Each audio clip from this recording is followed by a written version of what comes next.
Ih, kayak nggak bisa tahu tiga segala.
Siapa yang mau share screen? Ini wajib on cam kan?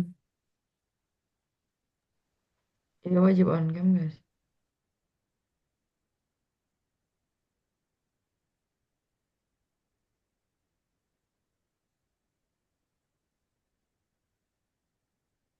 Ya tuh guys, si Bila udah bangun belum? Tadi mah dia udah ini udah ngebales di grup. Udah ngebales. Cih. Di name dulu.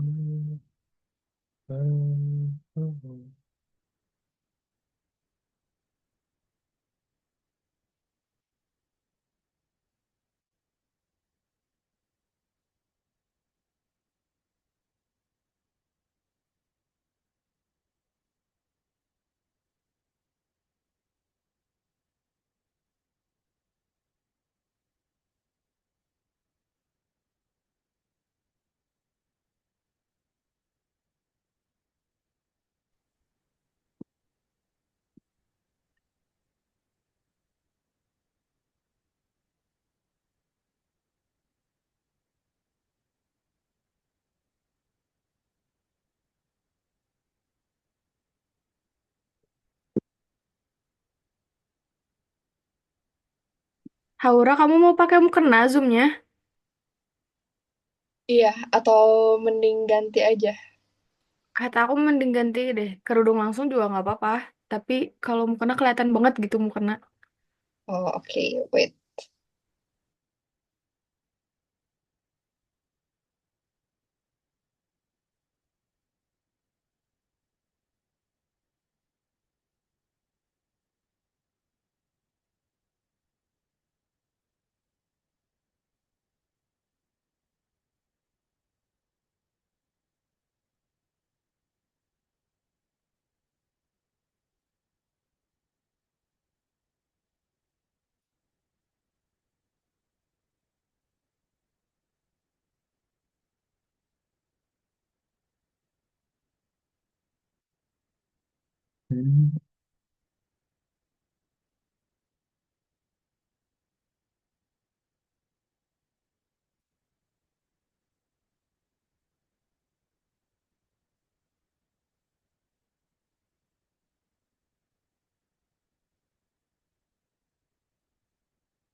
Oh, emang di situ ya, di atas logonya.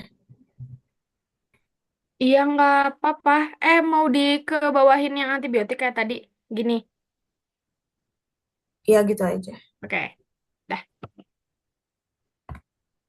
Belum di back. Sorry, sorry.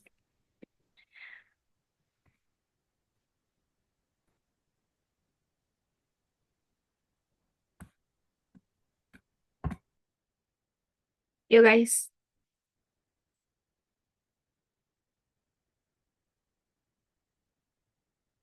Mulai. Iya. Oke, tolong. Satu, dua, tiga. Baik, Bismillahirrahmanirrahim. Assalamualaikum warahmatullahi wabarakatuh. Yang terhormat kepada Ibu Apoteker Berta Rusdi, MSI, PhD, selaku dosen pengampu mata kuliah mikrobiologi.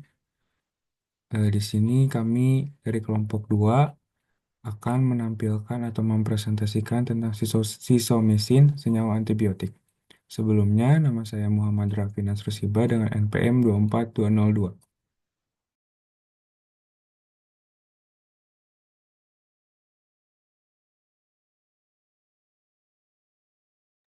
Boleh di next bill ke yang anggota kelompok.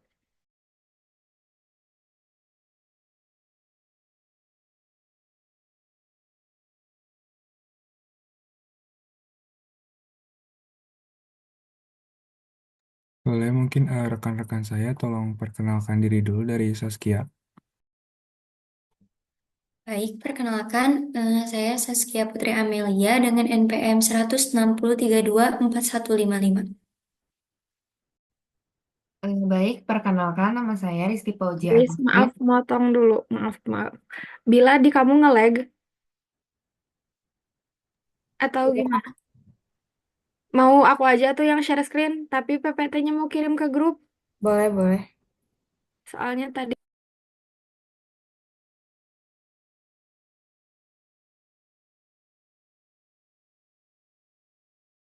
Mulai ya. Satu, dua, tiga. Baik, Bismillahirrahmanirrahim. Assalamualaikum warahmatullahi wabarakatuh. Sebelumnya yang terhormat kepada Ibu Dr. Apoteker Hilda Aprilia Wisduwardani, MSI, selaku dosen pengampu mata kuliah mikrobiologi.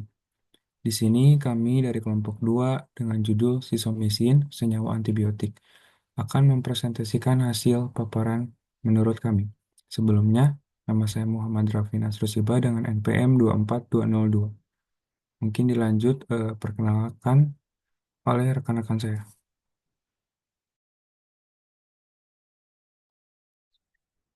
Baik, perkenalkan nama saya Saskia Putri Amelia dengan NPM 160324155. Baik, perkenalkan nama saya Risti Fauzia Agustin dengan NPM 1006063244160. Perkenalkan, nama saya Naisa Ramana Syifa dengan NPM 10060324165. Perkenalkan, nama saya Ikrimah Haura Asyibgah dengan NPM 1006063244171. Baik, perkenalkan nama saya Aditya Dwi Nugroho dengan NPM 160324175. Perkenalkan, saya Hairunisa Nabila Febrian dengan NPM 160324178. perkenalkan nama saya Fairuz Nafisa Fitruzini dengan NPM 163244198. Perkenalkan, nama saya Putri Atta Halisa dari NPM 10060324220. Perkenalkan, nama saya Kaila Dwi Putri dengan NPM 1006063242201. Perkenalkan, nama saya Muhammad Raffi Nasrusiba dengan NPM 10060632422.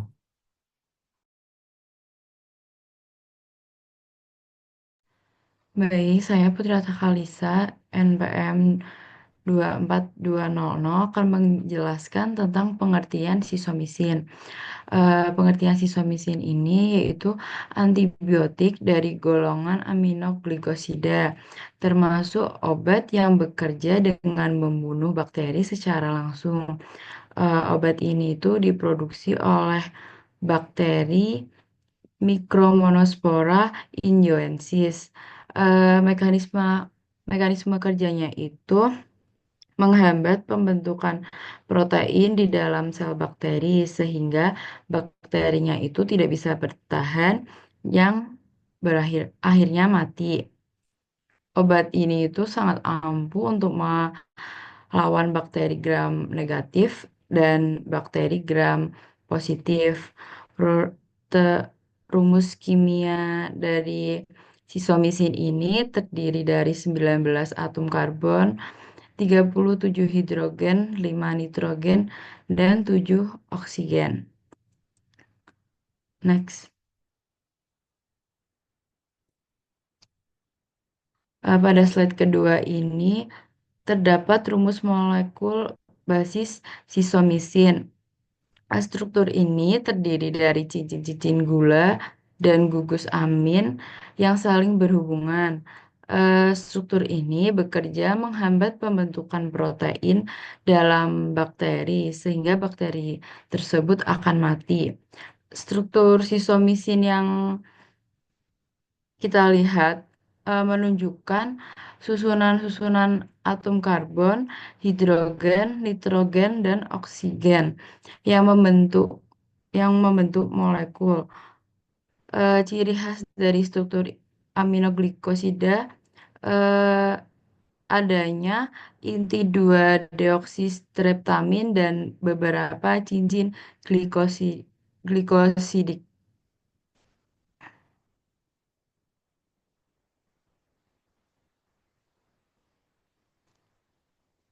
Saya Ikrimah Haura dengan NKM 24171 akan menjelaskan penggunaan klinis dan efek samping dari sisomisin.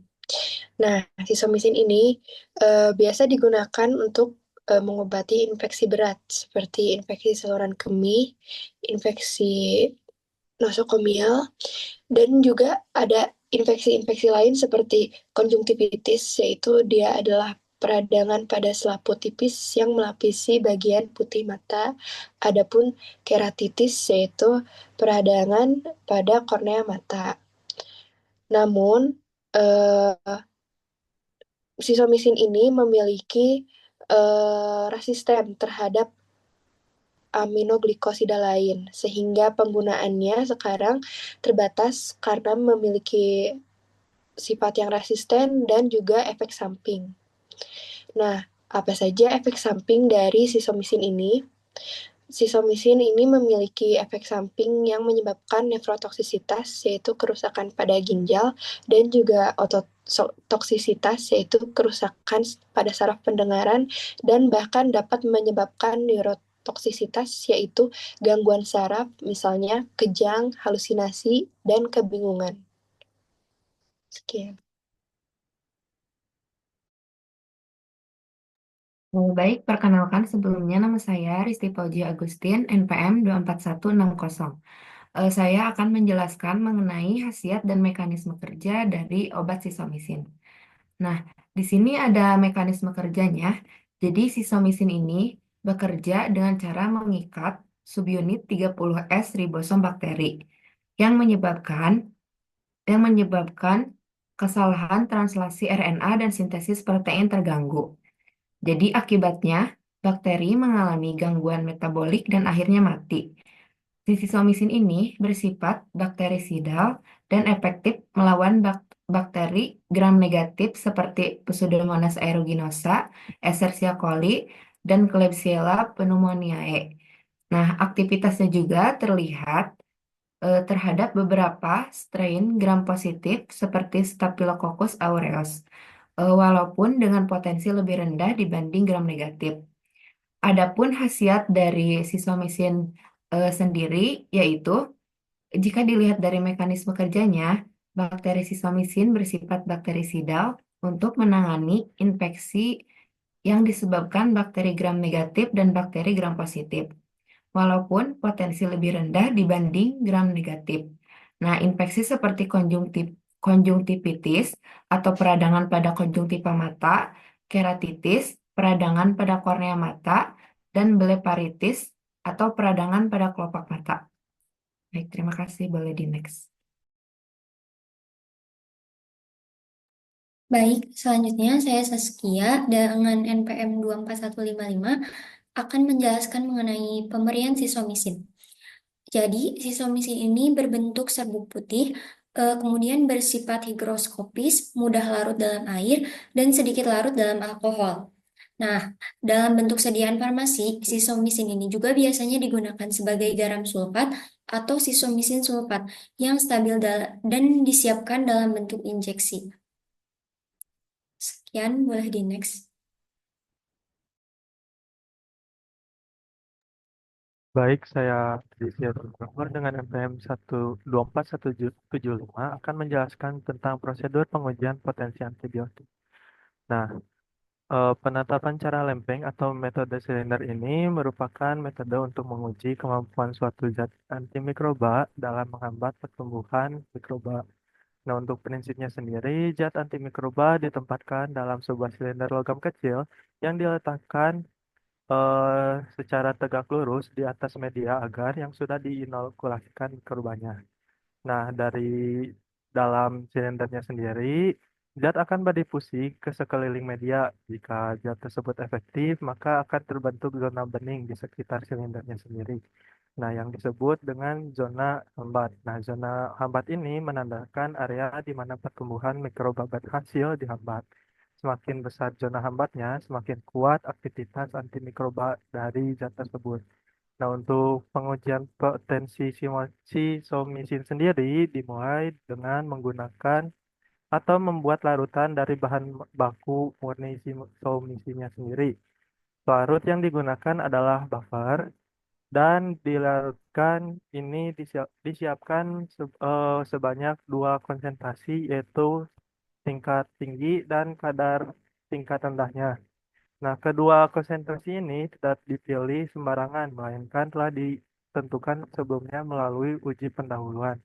Nah, untuk tujuan dari pengujian pendahuluan ini merupakan untuk memastikan bahwa konsentrasi yang digunakan berada dalam rentang yang sesuai, yaitu rentang di mana zat aktif masih menunjukkan efek penghambatan terhadap mikroorganisme yang diuji, tetapi tidak terlalu tinggi hingga hasilnya tidak akurat.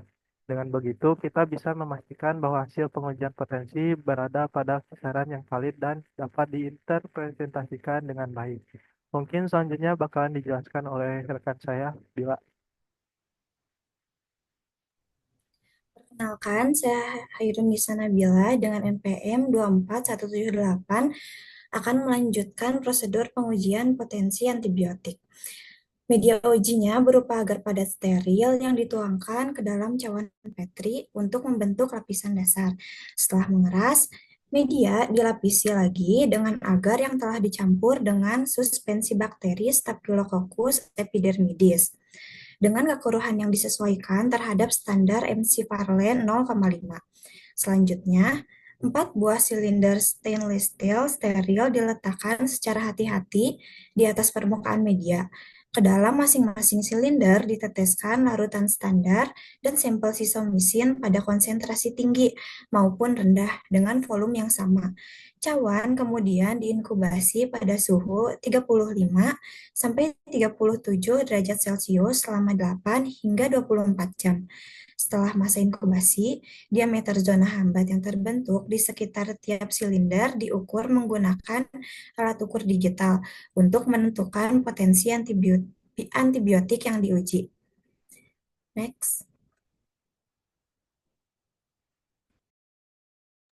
Saya Virus Nafisa dengan NPM 24198 akan menjelaskan mengenai mikroba uji ATCC.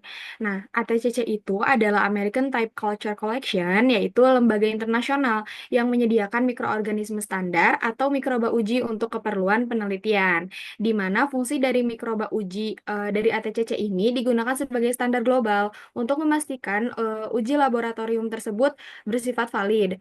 Mikroba uji memiliki nomor identitas unik dari ATCC yang memastikan bahwa jenis mikroorganismenya itu sudah benar dan konsisten di seluruh dunia, di mana memiliki kegunaan juga untuk uji aktivitas serta uji potensi antibiotik, termasuk sisomisin ini.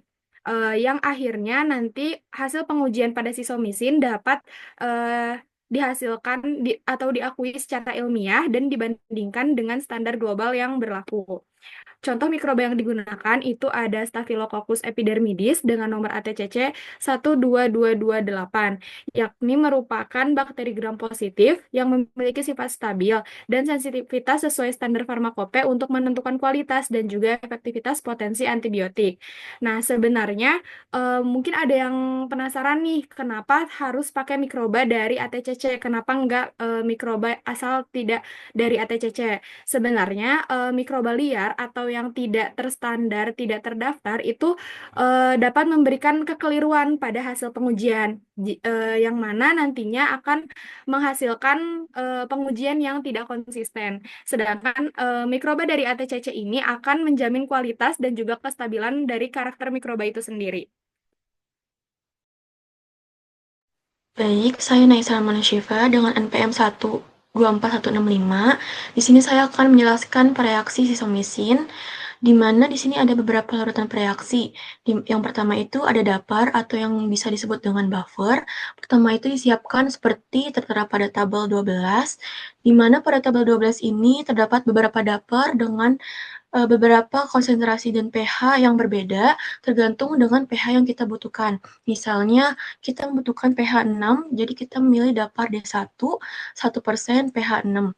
Jadi mengandung kadar kalium fosfat di basa P-nya sebanyak 2 gram per liter, dan kadar kalium fosfat monobasa P-nya sebanyak 8 gram per liter. Sehingga dapar ini disterilkan setelah pembuatan dan pH yang tertera pada masing-masing setelah pH sterilisasi itu seperti yang tertera pada tabel. Lalu ada larutan lain seperti tertera pada pereaksi, indikator, dan larutan. Nah, beberapa itu bereaksi secara kimia menunjukkan indikator warna. Lalu ada digunakan air murni dan digunakan salin LP, di mana mengikuti atau menggunakan komposisi larutan yang sudah ditentukan di lembar praktikum. Lalu perbandingan formaldehida encer berbanding formaldehida P dan air sebanyak berbanding 1:3. Next. Baik, di sini saya Muhammad Rafi dengan NPM 24202 akan menjelaskan tentang pelarut sisomisin. Nah, di sini terbagi menjadi dua. Yang pertama itu ada larutan baku dan yang kedua itu ada larutan sampel. Di sini saya akan menjelaskan tentang larutan baku yang pertama. Untuk menyiapkan larutan persediaan, larutkan sejumlah baku pembanding yang sesuai dengan antibiotik seperti yang tertera pada tabel 2, yang akan dijelaskan oleh rekan saya nanti di slide selanjutnya. Setelah itu, encerkan hingga dosis yang ditentukan. Lalu simpan pada suhu 2-8 derajat Celcius. Dan gunakan dalam waktu yang disarankan. Nah, di saat pada hari penetapan, siapkan pengenceran dari larutan persediaan, 5 atau lebih larutan untuk pengujian dengan dosis yang bertahap. Umumnya dengan perbandingan 1:1,25, lalu gunakan pengencer akhir yang dinyatakan dan urutan dosis dengan dosis di tengah seperti yang tertera pada tabel 2 nanti. Nah, yang kedua adalah larutan sampel. Larutan ini ditentukan perkiraan potensi per bobot atau volume sampel. Pada hari penetapan, siapkan larutan persediaan serta enceran larutan sampel setiap antibiotik dengan pengencer akhir yang sama, seperti untuk baku pembanding, seperti yang tertera pada tabel 2 nanti. Yang terakhir, encerkan larutan persediaan sampel dengan pengencer akhir untuk mendapatkan dosis setara dengan dosis tengah larutan baku. Next. Kenalkan nama saya Kaila Dwi Putri dengan NPM 24201 akan menjelaskan pelarut sisomisin. Nah, pelarut sampel sisomisin ini tuh adalah pelarut yang digunakan dalam proses pengujian potensi, yaitu D1,3 atau dimetilformamida. Jadi sebagai pelarut awalnya. Nah, langkah-langkah untuk penyiapannya yaitu estimasi dosis antibiotik dalam sediaan uji terlebih dahulu, berdasarkan bobot maupun volume sampelnya.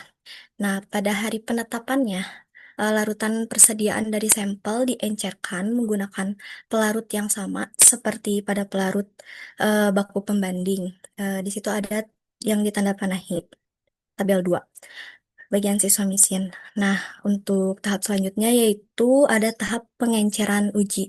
Jadi larutan sampel ini tuh diencerkan menggunakan pelarut akhir yang sama seperti pada pelarut baku, yaitu dimetil formamida. Hal ini tuh dilakukan agar tidak terjadi perbedaan media pelarut antara sampel dan bakunya, sehingga hasil uji potensi tetap valid dan sebanding. Proses pengenceran ini bertujuan agar dosis antibiotik dalam sampel sebanding dengan dosis tengah larutan baku atau S3. Jika digunakan pelarut akhir seperti D1,3 ini atau air steril, pastikan volume dan konsentrasi akhir sesuai dengan standar yang ditentukan untuk validitas hasil uji potensinya. Nah, tabel 2 ini juga menunjukkan bahwa dosis setengah atau di bagian S3 itu untuk sitomisin adalah 0,1 mikrogram per mili, yang berarti larutan sampel perlu diencerkan hingga mencapai konsentrasi tersebut sebelum diuji. Dengan demikian, pelarut sampel ini berperan penting untuk memastikan bahwa konsentrasi antibiotik dalam sediaan uji setara dengan dosis setengah atau larutan baku pembandingnya, yaitu merupakan titik acuan utama dalam penetapan potensi antibiotik sisomisin ini. Sekian. Nah, ini adalah daftar pustaka yang untuk menjadi referensi kami dalam membuat PPT kali ini.